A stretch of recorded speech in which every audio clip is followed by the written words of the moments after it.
अस्सलाम वालेकुम रहमतुल्लाहि व बरकातहू। क्या हाल है भाई? अल्लाह पाक सब सलामत रखे, खुश रखे।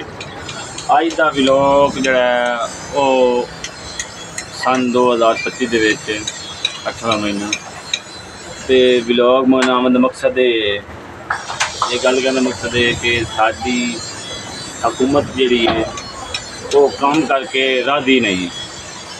ठीक है, काम करके किमें राजी नहीं है कि कोई फैक्ट्री एरिया नहीं बनाते, लोगों वास्ते मुश्किलात ही मुश्किलात पैदा करते हैं। हुण अजकल मुल्क दे विच जबो दवाई का मसला है। इमरान खान दौर उन्होंने की किया सी, एक रेहड़ी का एक अलग सिस्टम बना दिता सी उन्हें।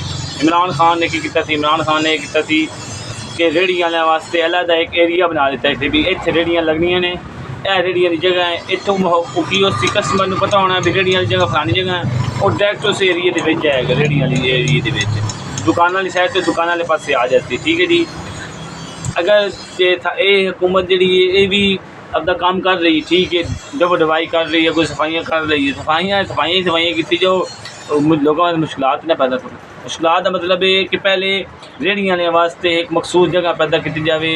गौरमेंट जी हर जगह जगह होंगी है, गौरमेंट की करे रेहड़ियां वाले वास्ते एक रेहड़ी एरिया बना दे, उत्थे उन्होंने को टैक्स लवे, वो देंगे किराया। उन्होंने को आखे भी रेहड़ी इतने लियाओ, रेहड़ी लाओ, जो होर रेहड़ी लाई तो जो रेहड़ी चुकी जाएगी।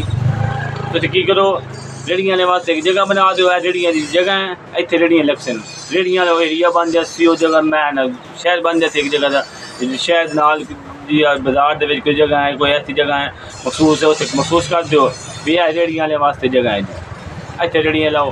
रेहड़ी का मखसूस किराया कर दो, 500 रुपये महीना कर दो, 1000 रुपये महीना कर दो, तो लोगों वास्ते आसानी पैदा होती है। चैनल लाइक करो, सबसक्राइब करो, तो अल्लाह पाक रहम करे तो हुकूमत वाले कोई गल सोचन वेखन।